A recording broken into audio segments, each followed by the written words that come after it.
What's up, everyone, and welcome back to the Miss Teen Crypto Show. I'm your host, Randi Hipper, here with an amazing guest. Before I get into today's guest, please, my friends, let's get to 100 likes and 100 live viewers. I know we can do it because we want to talk about crypto, self-custody, and the journey of this amazing guest. So please smash these likes, subscribe, and share this stream out with friends. You guys can do it. Thank you, everyone, for coming. I see you guys there. Say hello in the chat, throw a wave, let us all know that you're here. I'm going to waste no time. We have JP, CEO of Exodus Wallet, here with us. How are you, JP? Welcome. I'm doing great. Thanks, Randy, for having me on the call today. I'm looking forward to talking to you and having a great conversation. Yes, this is going to be great, JP. I'm very interested in Exodus. I think what you guys are doing is great, and you guys are continuously building throughout the bear market. Sometimes people slide off, they stay a little quiet, but not Exodus. You guys are just building, building, building. How has this bear market been treating you? Oh my gosh. Okay, so look, the end of 2022, I'm not gonna lie, the end of 2022 was a rough year. I mean, bear market is rough for the ecosystem. Of course, you saw layoffs all over the ecosystem. Exodus, we had layoffs as well. On top of that, with the FTX collapse, FTX or Alameda, they were our biggest investor.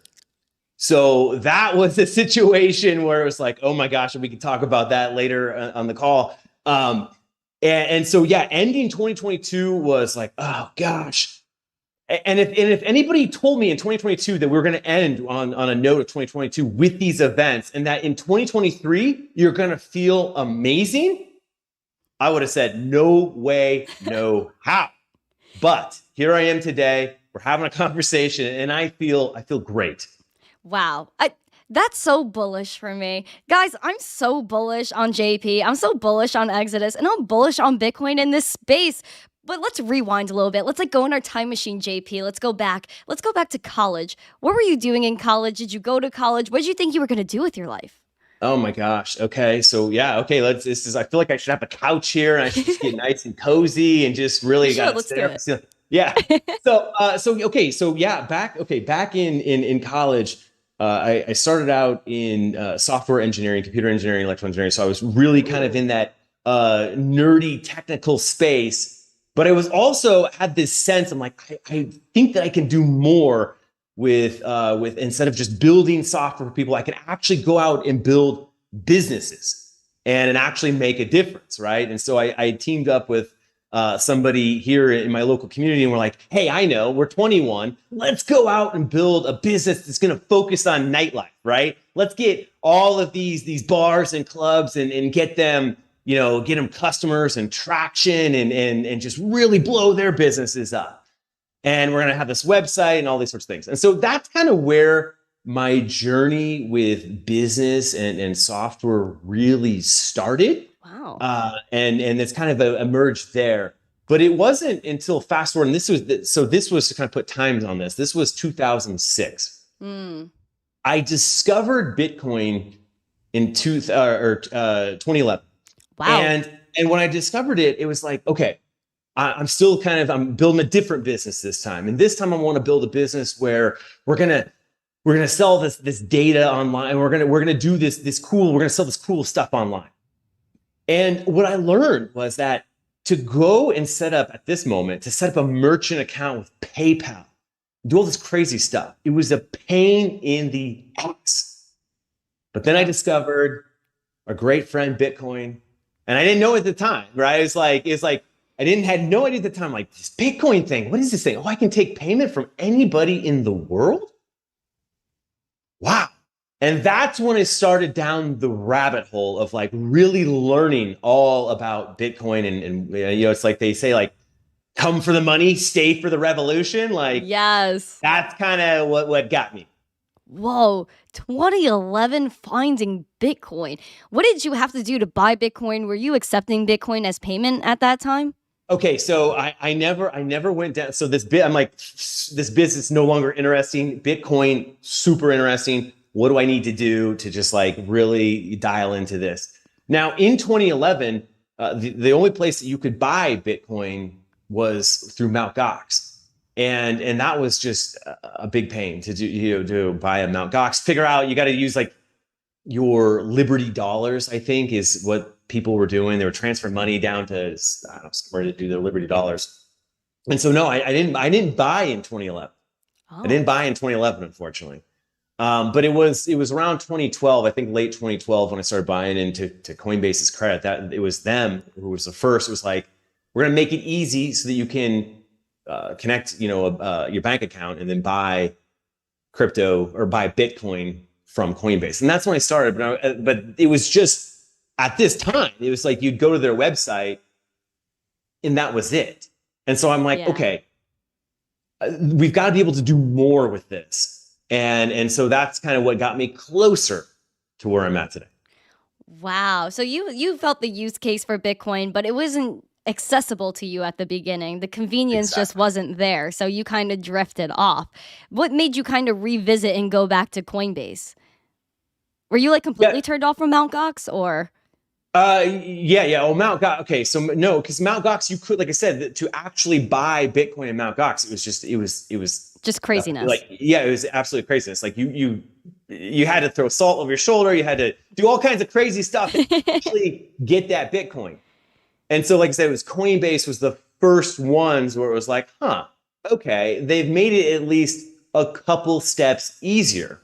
But then at that moment, like if you're just going to have Bitcoin on Coinbase and then learning what self-custody is all about and learning the value of self-custody and being like, wait a second. So, okay, it's cool that Coinbase has allowed me to buy Bitcoin, but I still am at risk here because Coinbase is holding it for me. So there's got to be more. Well, then at this moment in time, this is again, late 2012 or so, and start learning like, well, okay, if I'm going to hold my own Bitcoin, I got to download this weird thing called Bitcoin QT. The actual, you probably don't, like most people don't even know what is Bitcoin QT. That is the actual Bitcoin user interface that the Bitcoin core developers produce.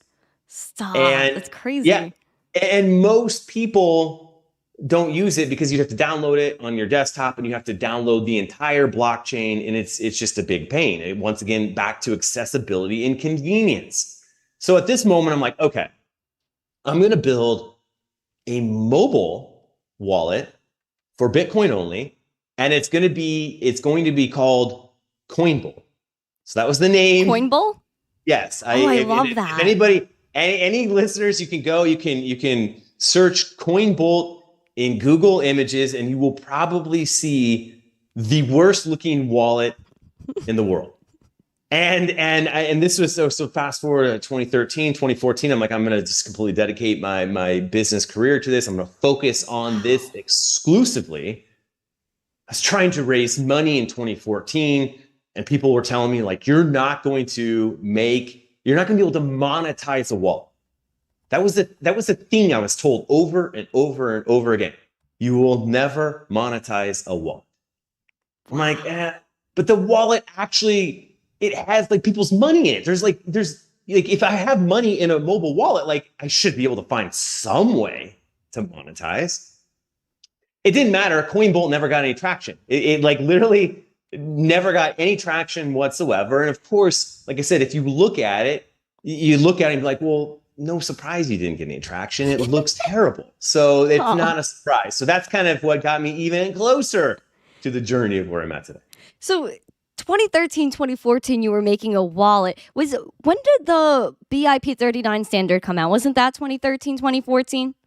I think it was 2013. It was around that time because there was before that Electrum, the wallet, another desktop wallet, they had kind of their own standards. So yeah, the BIP 39, the BIP 39 was the 12-word secret phrase that most people know today in combination with what's called, I think, BIP 44 and like how it works with all these different coins and stuff. So those two together is what most people know and understand today with how most wallets work with that 12-word secret phrase. So when someone would download like Coinbolt, what would they have to go through? Would they get some sort of private key that they had to save, and then you had a Bitcoin address and you could send in sell from there, or like send in? No, we still at that moment I was able to, because it was just right about when that was introduced, I could still bring these technologies in and you could still have your 12-word secret phrase, and then Nice. you would still have your Bitcoin addresses. But one of the things that I think was really cool that set Coinbolt apart that I never saw any other wallet do was that Coinbolt natively supported Bitcoin Testnet.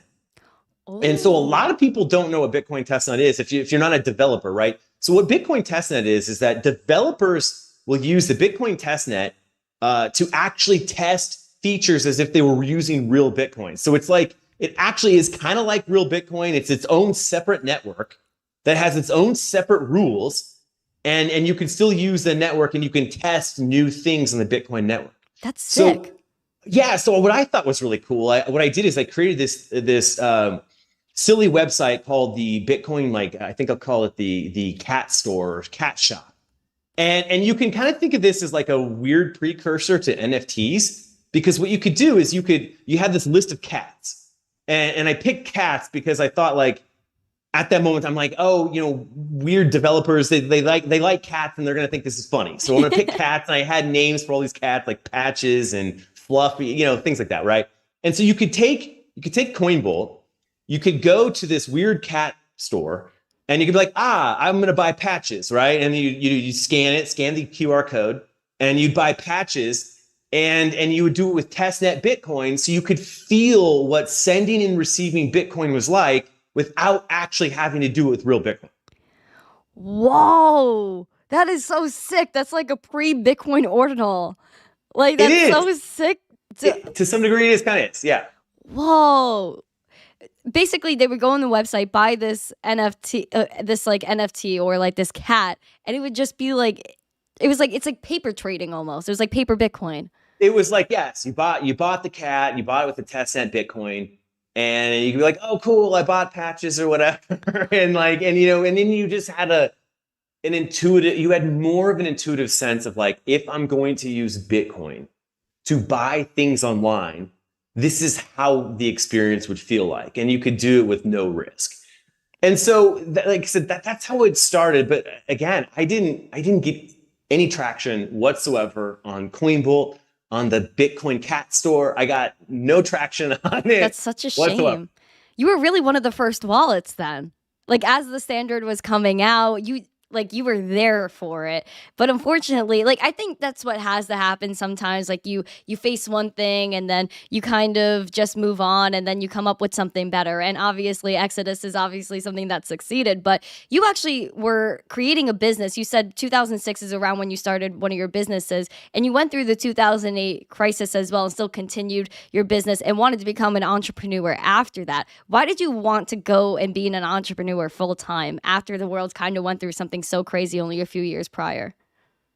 I think the journey, at least for me in that regard, was like, I had this sense that if I don't do this, I don't know that anybody else will.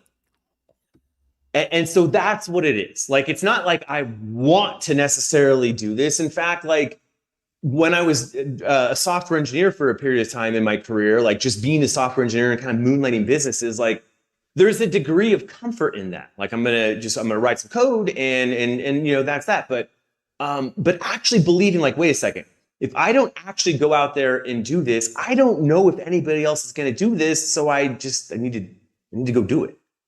I love that so much. The determination, JP. You're an entrepreneur, a pure entrepreneur. And I kind of felt the same way. Like, when I was like creating Miss Teen Crypto, I was like, why is there nobody else my age that's making content and in this space? And that's why I was like, I want to jump in and try to help other kids my age get into this space, because it's really so important. And self-custody is probably the fundamental reason why we're in this space, because we want to be our own bank. I mean, Bitcoin, it's a decentralized digital currency, the first of its kind. We obviously need to be able to transact and move it. I mean, what is Coinbolt? You were making this, you were like, I'm going full-time crypto, but it didn't work out. Why? What were you feeling at that moment? When did you have to shut the doors on Coinbolt? Oh, this was brutal. I mean, this was absolutely brutal, because like so not only am I really determined, but I take it very seriously. If I say, like, okay, we're going to ship on this date.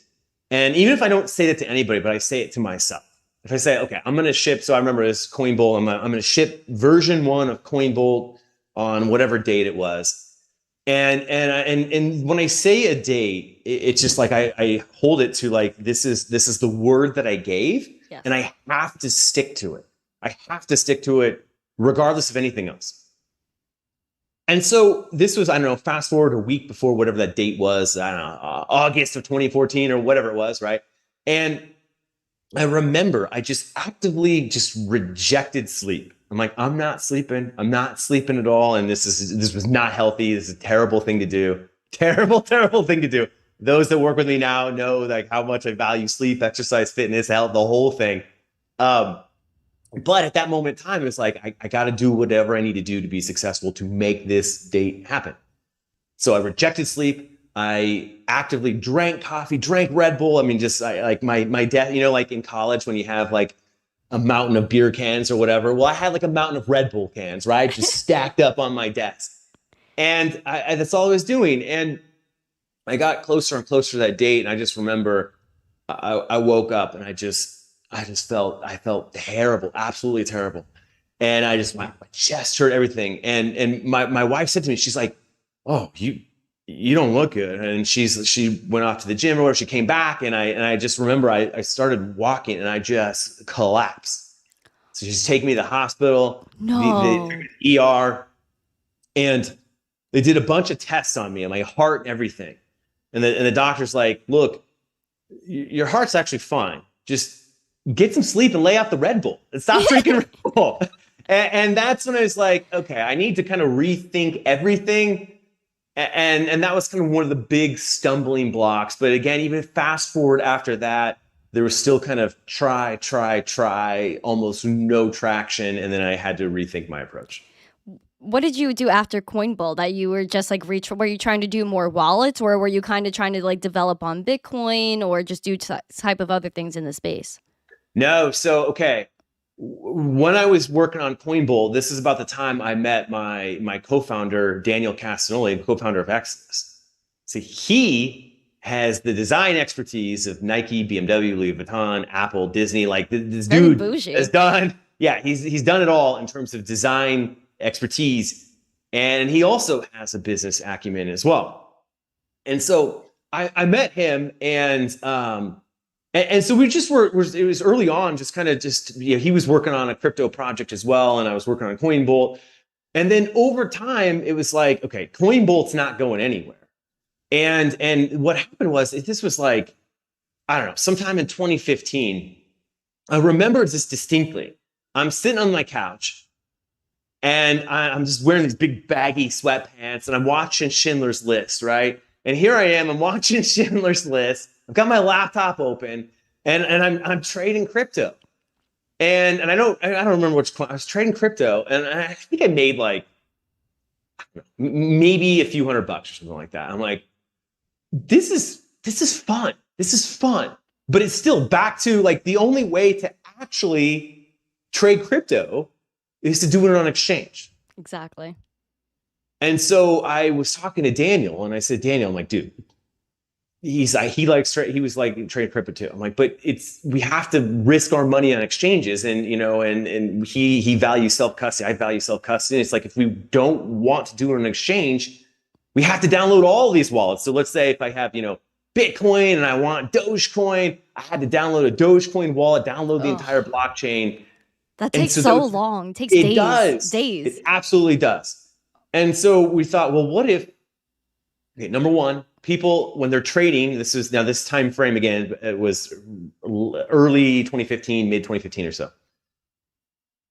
People were trading on exchanges on a desktop. Nobody was trading on exchanges on a mobile. No. So we thought, well, what if we built a self-custodial platform where people could have an entire portfolio of all of their cryptocurrency, and they could swap from one asset to another and do their trades. Perfect. And so, like, what would we get? Would we get traction from that? What would people think? And so we kind of started kicking around the idea, and then our paths crossed with another OG in the space, and this happened in the fall of 2015. was at a conference in Omaha, Nebraska. A lot of people don't know this, but Exodus was founded in Omaha, Nebraska, right? You know, right smack dab in the middle of the United States. And there was this digital economy conference, and Eric Voorhees and I were on a panel together. Oh. And that's where I met Eric, and we were showing him about what we were doing with Exodus and kind of the ideas we had behind Exodus. And he's like, "Oh, this looks really cool. I'd love to, participate in this, whether an investor or whatever, help out with this." And Daniel and I were like, "Huh, okay. Well, that's really cool." And so we started talking to Eric, and at this moment in time, it wasn't public that I don't think a lot of people knew that Shapeshift was in Denver, but it was in Denver. And so Omaha to Denver, roughly 8.5-hour drive or so, 9 hour.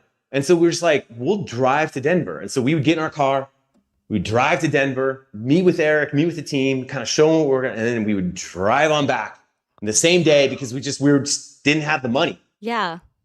Wow. That's and insane. so that's kind of how that started. And that was kind of the early part of the journey. So Exodus was officially founded in 2015. That is super duper early. Like, I can't even believe that. Whoa, Philicon. Sorry, we just got a $230 super chat. Thank you so much. I appreciate that. That's very generous of you. Wow. I think, 2015 is extremely early. And then you experimenting with wallets beforehand, I think, is so key, because I think it also lets people know that you did try self-custody. You were one of the first to try self-custody. Then you didn't exactly get the traction you wanted, but you didn't give up, and you continue developing. You continue to branch out your network and make sure that people understand that self-custody isn't going away. And this, again, is one of the fundamental reasons why we're here. Now, 2015 Exodus, were you still a Bitcoin-only wallet, or were you looking to expand at that time as well?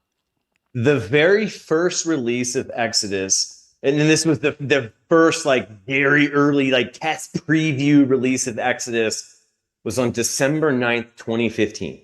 And that release included Bitcoin, Litecoin, and Dogecoin, and that's it. Ethereum hadn't even been released yet at this moment in time. That's so there's only 3 assets that we supported at that moment in time. Bitcoin, Litecoin, and Doge happen to be one of my 3 favorites right there. Why Bitcoin, Litecoin, and Doge?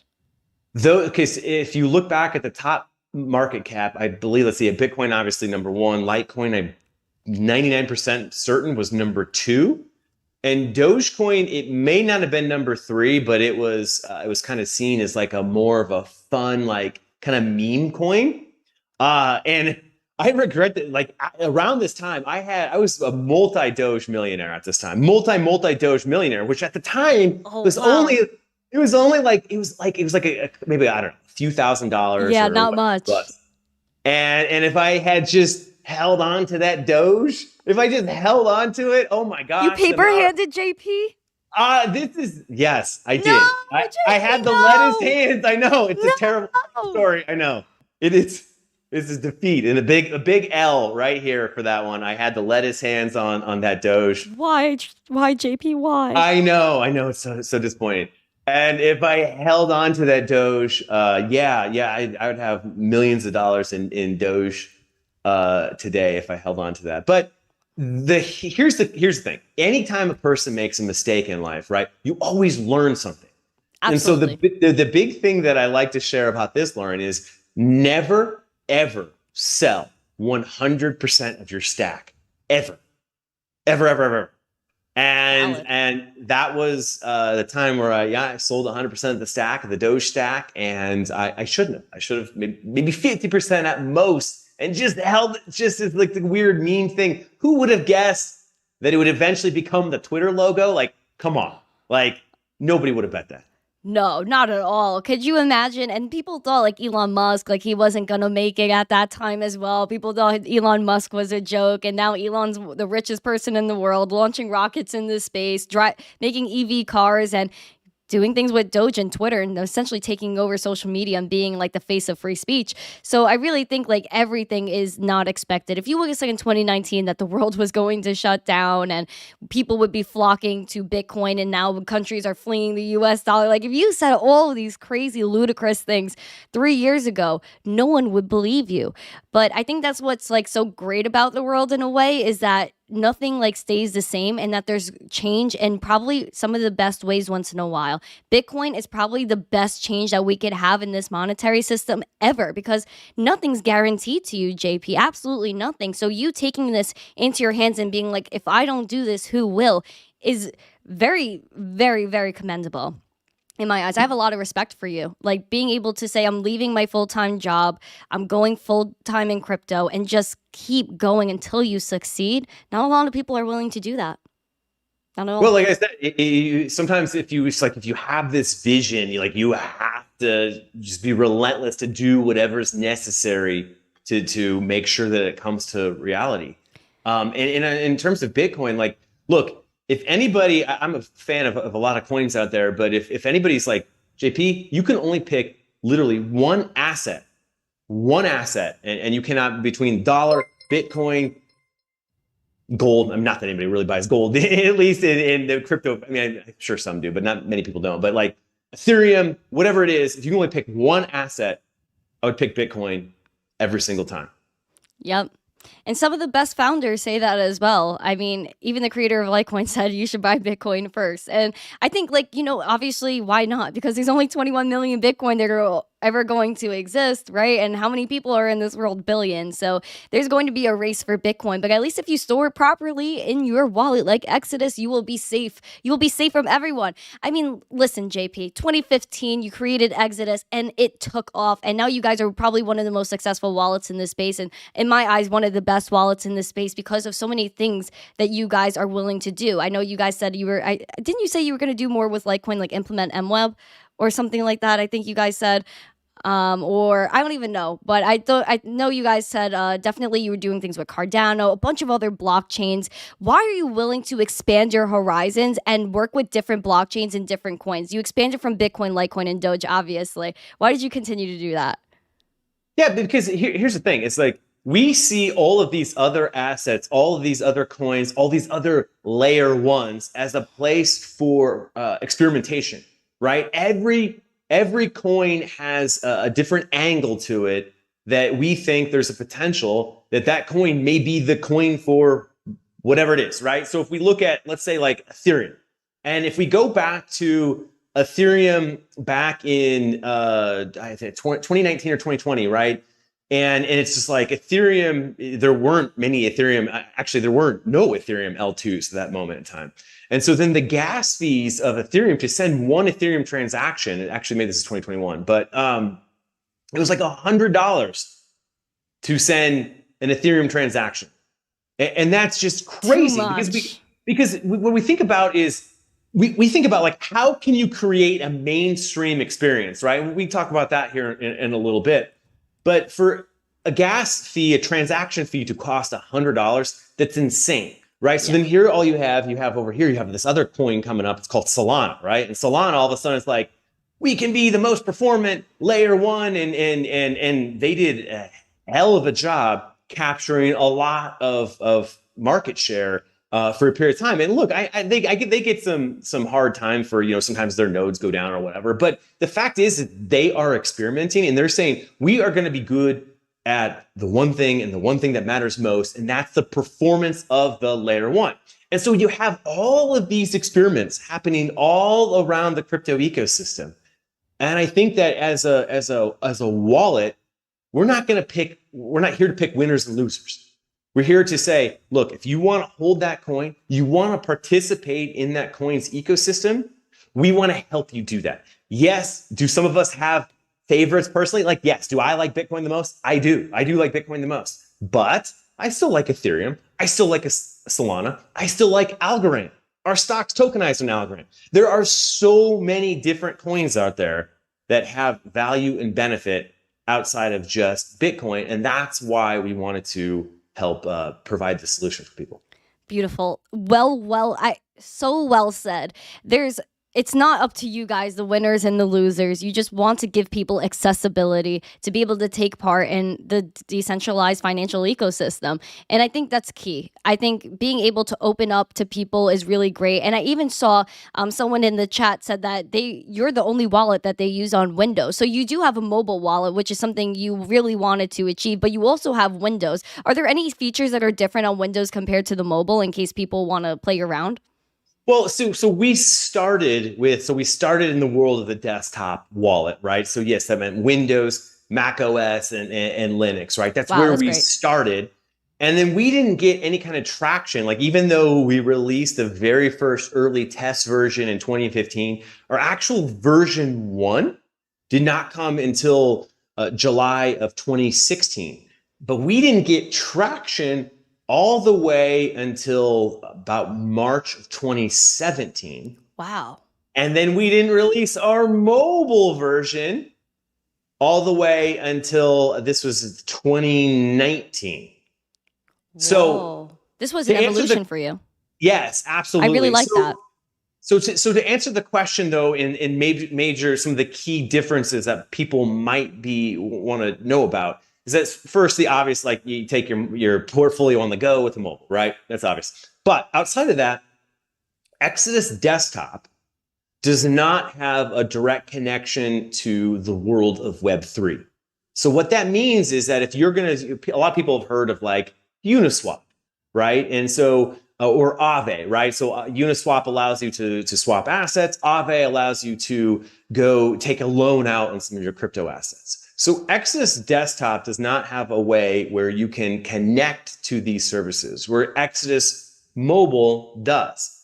And you can connect either on your mobile device directly, or if let's say you have Aave pulled up on your desktop, you can scan it with your Exodus Mobile and you can participate in that regard. Another additional feature that people should be aware of is that when it comes to using like Apple Pay to buy crypto or things like that, that has a little bit more of a convenience factor for people as opposed to Exodus Desktop.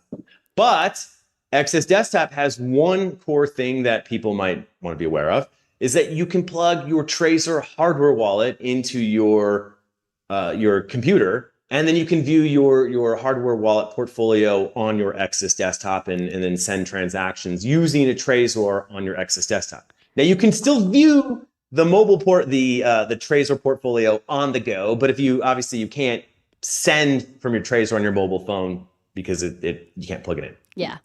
Wow. So you don't need to import private keys or anything. If you plug in your Trezor, you could just like plug it in and view it as it's basically just like a UI is what you guys are doing for the Trezor. That's exactly right. So you can plug in your Trezor, and then you see your Trezor portfolio inside of Exodus.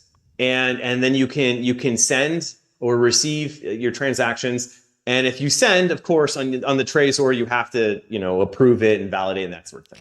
I must say, I'm going to say it, fam. And friends, I'm not saying it because JP's on my show. I really mean it. I've been looking at Exodus for a long time, and I've been seeing you guys just continuously working. And you have educational content. You have a bunch of explainers, which I really love as well.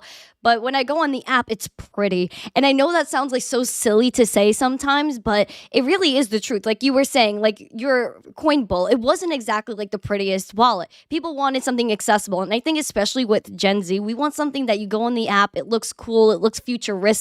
There's so many things you can do on it. I go on Exodus right now, I see everything. I could connect to my Web3 fund, and I could also swap some crypto on there and just have like a ball. And I think it's so important for it just to look pretty. And I'm sorry it sounds so silly, but I think it's a huge thing for mainstream adoption. You guys are definitely doing it, and I hope you continue to stay open-minded about projects and just being able to, again, expand, because I hate going to different wallets for different blockchains. How you were talking about at the beginning, oh, Bitcoin is one wallet, Doge is another. Well, I feel the same thing with kind of Web3.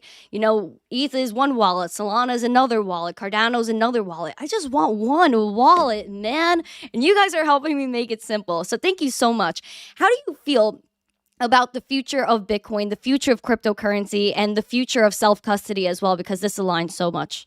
Yeah, so here's the thing, is that wallets to date in Exodus, we've done a good job, but we still haven't done a good enough job. And what I mean by that is we've got to make cryptocurrency even easier and safer, right? So you spoke about Gen Z, okay? So a person in Gen Z should be able to download Exodus, not even have to think about any kind of weird 12-word secret phrase. Like the fact that those even exist is still something that they need to be like hidden and go away. And so we're working on things like that. You shouldn't have to think about like crypto addresses.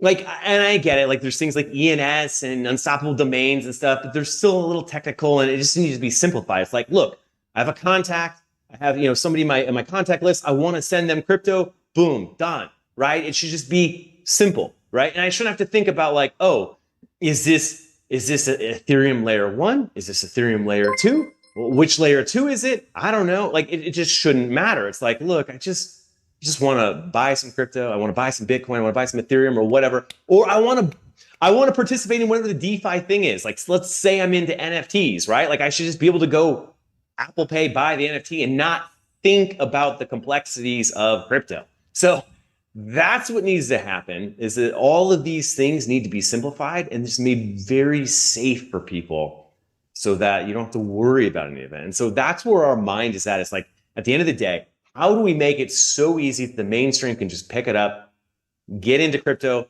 in less than 2 clicks in 10 seconds, just not have to think or worry about anything? And so we still got some work to do, but we're making some good progress. I love everything you just said, every single part of it. And thank you for saying it. Simplicity is key. I say that to people all the time.